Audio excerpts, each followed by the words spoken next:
Hello guys, welcome back to channel. Sir हम पढ़ने जा रहे हैं class 7 NCERT social and political life का chapter number 1 on equality. So इसके पहले के भी 2 पार्ट्स में हम इस चैप्टर को थोड़ा बहुत पढ़ चुके हैं और इस पार्ट में हम इस चैप्टर को ख़त्म कर देंगे।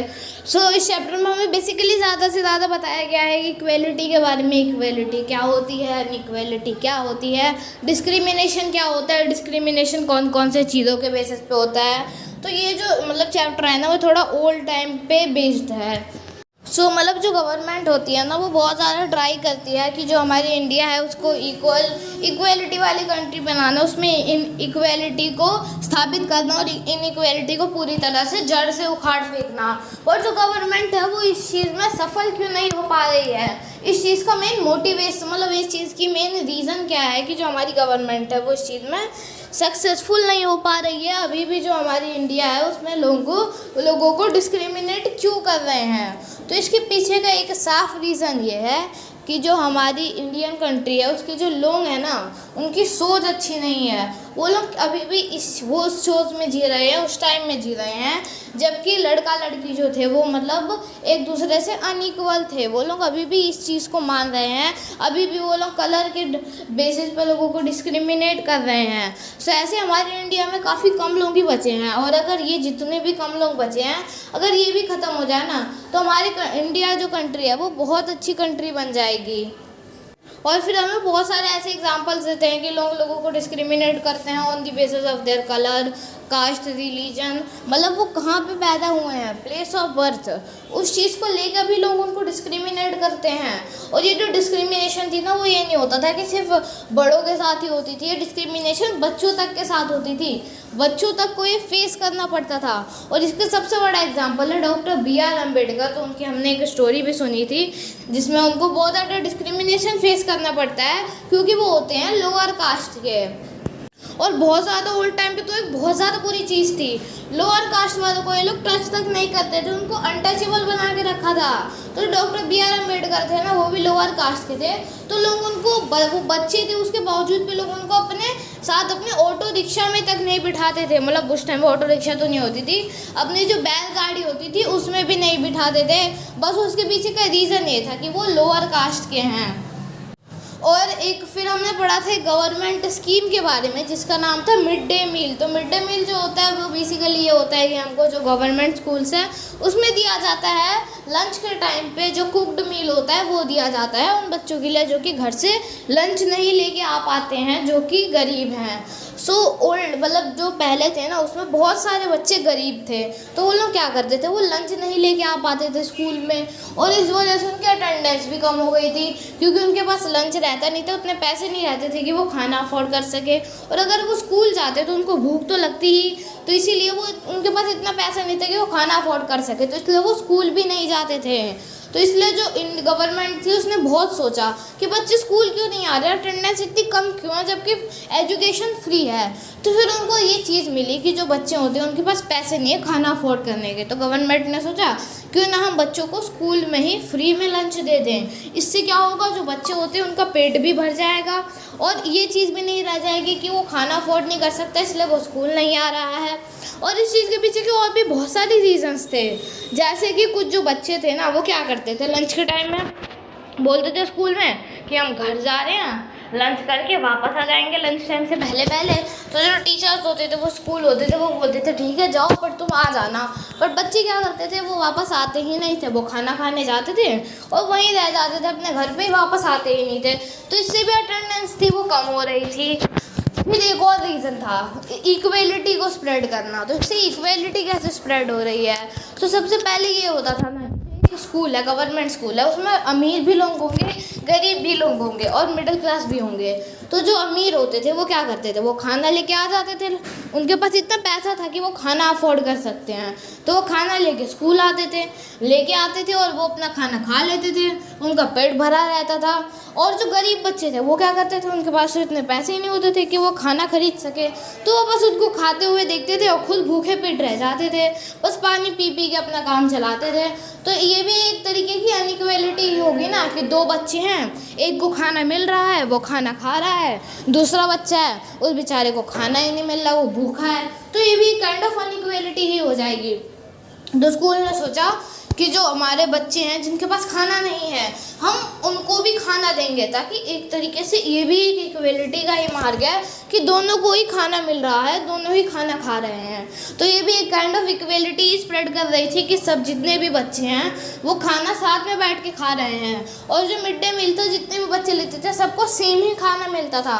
तो ये भी नहीं है कि मिड डे मील में जो अमीर बच्चा है उसको अच्छा खाना मिलेगा, जो गरीब बच्चा है उसको बुरा खाना मिलेगा। सबको एक काइंड का ही खाना मिलेगा, चाहे वो अमीर हो या गरीब हो। अगर टीचर्स हैं तो वो भी खा सकते हैं मिड डे मील को। और इसके पीछे के कुछ और भी रीजंस थे, जैसे कि जो बच्चे थे वो पढ़ाई में फोकस नहीं कर पा रहे थे। क्यों? क्योंकि वो गरीब बच्चे थे, वो खाना नहीं ला पाते थे, उनका पेट खाली रहता था। अगर उनको भूख लगी रहती थी तो वो पढ़ाई में कैसे फोकस करेंगे? आप खुद एक बार सोच के देखो कि आपको भूख लगी हो, मतलब आप लंच लाना भूल गए हो और आपको एकदम भूख लगी हो जोर की, आपको किसी ने लंच भी नहीं खिलाया, ठीक है, तो आप पढ़ाई में कैसे फोकस करोगे? आपका पेट दर्द होता रहेगा, आपको भूख के बारे में सोचोगे ना, आपका ब्रेन उसी पे जाएगा, ना कि आप पढ़ाई पे फोकस कर पाओगे। तो ये भी था कि वो फोकस भी नहीं कर पा रहे थे। और इससे एक और ऐसी चीज़ हुई जो कि आप लोगों ने सोचा भी नहीं होगा कि होगा, इससे जो अनएम्प्लॉयमेंट है ना वो भी थोड़ा कम हो गया, क्योंकि जो वुमेन्स होती हैं उनको भी खाना बनाने की जिम्मेदारी देने लगे, खाना बनाने की जॉब्स पे रखने लगे। तो जो अनएम्प्लॉयमेंट है, मतलब जो बेरोज़गारी है, वो भी कम होने लगी। बहुत सारे लोगों को एम्प्लॉयमेंट मिल गया, काम मिल गया।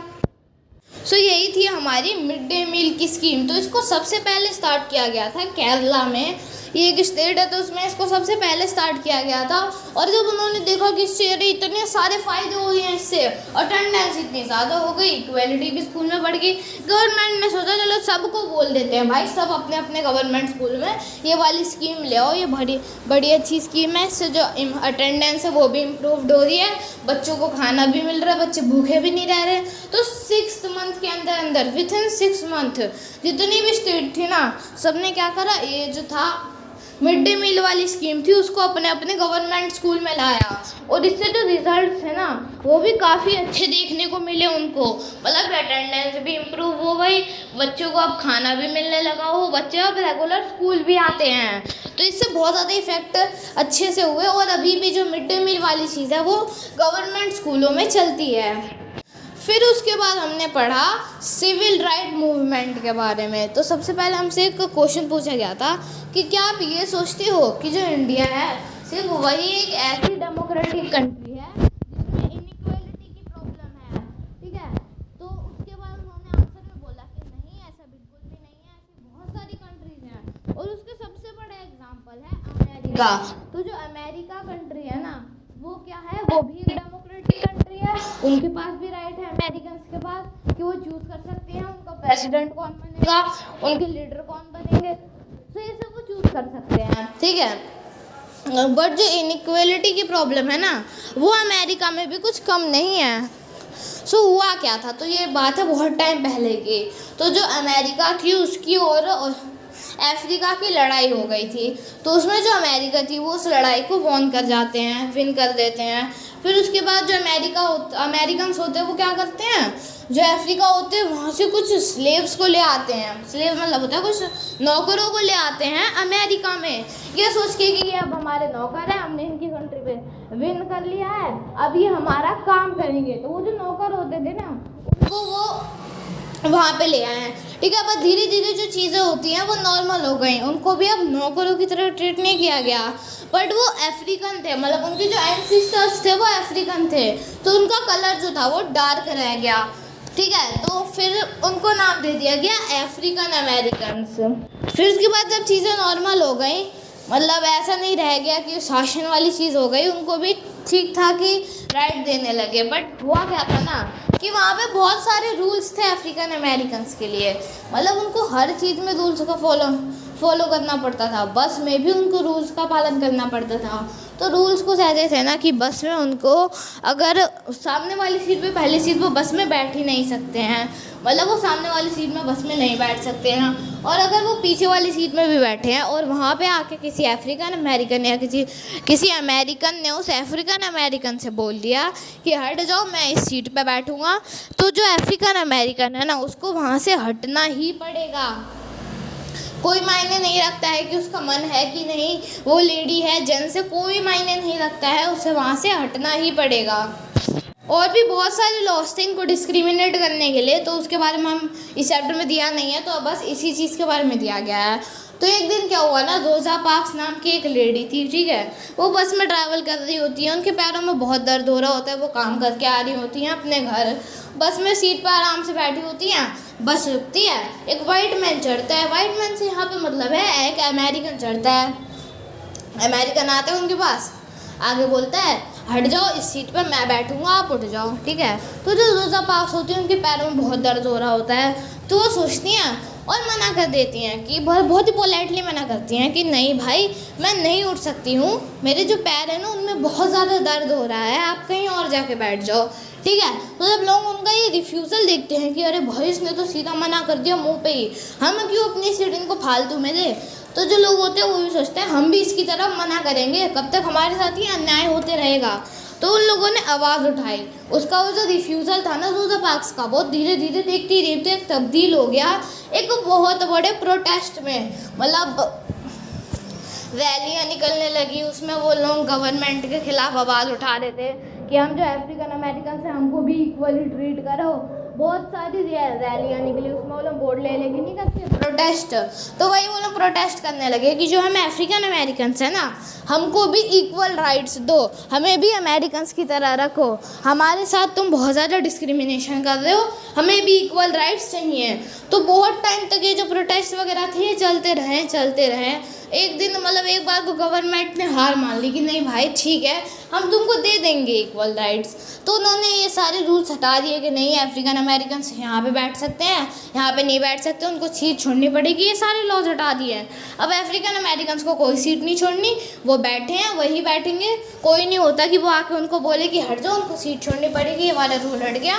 और भी बहुत सारे रूल्स थे वो सब हट गए, और फिर जो धीरे धीरे सब नॉर्मल हो गया। फिर क्या हुआ, जो अफ्रीकन अमेरिकन के बच्चे थे वो स्कूल जाने लगे, वो बच्चे पढ़ने लगे अमेरिकन के साथ। तो जो अमेरिकन थे ना, बच्चे को ले तो वो कुछ नहीं कर सकती थी गवर्नमेंट, तो जो अमेरिकन थे वो बहुत ज़्यादा मजाक उड़ाते थे, अमेरिकन के बच्चे अफ्रीकन अमेरिकन के बच्चों को बहुत ज़्यादा मजाक उड़ाते थे उनके स्किन कलर के बेसिस पे कि अरे यार तुम तो काले हो, हम तुम्हें नहीं बैठा रहे।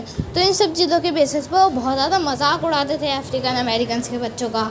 तो गवर्नमेंट से उनके पेरेंट्स ने कंप्लेन करी कि ये है, तो गवर्नमेंट ने बोला कि भाई ये तो बच्चे हैं, अगर कोई बड़ा होता तो हम उस पर कोई स्ट्रिक्ट एक्शन लेते, उसको जेल में बंद कर देते, पर ये तो बच्चे हैं, इनका हम क्या करें। तो फिर जो गवर्नमेंट होती है वो सोचती है कि यार इन लोगों का बहुत चल रहा है बच्चों का, तो हम कुछ कर भी नहीं सकते, इसी तरह से होता रहा, फिर ये दंगे वगैरह ना कर दे, फिर ये लोग रैली ना निकाल दे, तो हम सोचते इनके लिए बना देते हैं एक स्कूल। इस स्कूल में बस अफ्रीकन अमेरिकन पढ़ेंगे, अमेरिकन पढ़ेंगे ही नहीं, और जो अफ्रीकन अमेरिकन होंगे तो वो एक दूसरे का मजाक भी नहीं उड़ाएंगे। तो फिर वही करा इन लोगों ने बना दिए स्कूल अफ्रीकन अमेरिकन के लिए, वहाँ पे अफ्रीकन अमेरिकन जाने लगे। पर जो गवर्नमेंट थी ना वो भी इन लोगों को उतना ज़्यादा नहीं करना चाहती थी, फैसिलिटीज़ प्रोवाइड नहीं करना चाहती थी।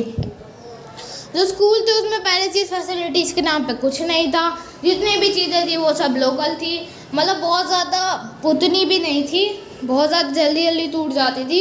और जो टीचर थे वो भी उतने ज़्यादा एजुकेटेड नहीं थे, उतने ज़्यादा अच्छे टीचर्स भी नहीं लाए थे इन लोगों ने, बहुत ज़्यादा लोअर एजुकेटेड लाए थे, वहाँ पे डेस्क वगैरह भी अच्छी नहीं थी। तो ये लोग जो अफ्रीकन अमेरिकन से उनके लिए कुछ भी नहीं करना चाहते हैं, बस नाम का स्कूल था वो, उसमें कुछ अच्छा नहीं था।